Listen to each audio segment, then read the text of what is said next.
Welcome back. Has, have, had ഇവയെക്കുറിച്ച് പഠിക്കാം.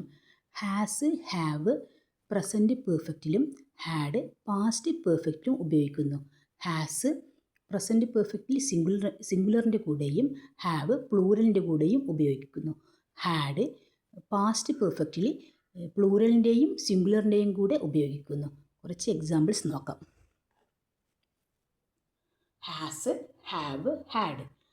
I, they, you, we ഇതെല്ലാം പ്ലൂറൽ സബ്ജക്റ്റുകളാണ്. അതിൻ്റെ കൂടെ ഹാവ് ആണ് ഉപയോഗിച്ചിരിക്കുന്നത്. I have so many friends, they have so many friends, you have many friends, we have many friends. ഇനി ഷീയും ഹീയും അത് സിംഗുലർ സബ്ജക്റ്റാണ്. അതിൻ്റെ കൂടെ ഹാസ് ആണ് ഉപയോഗിച്ചിരിക്കുന്നത്. She has many friends, he has many friends. ഇനി പ്ലൂറലായാലും സിംഗുലറായാലും ഹാഡാണ് ഉപയോഗിക്കുക. I, they, you, we, she, he had many friends. Okay, thank U.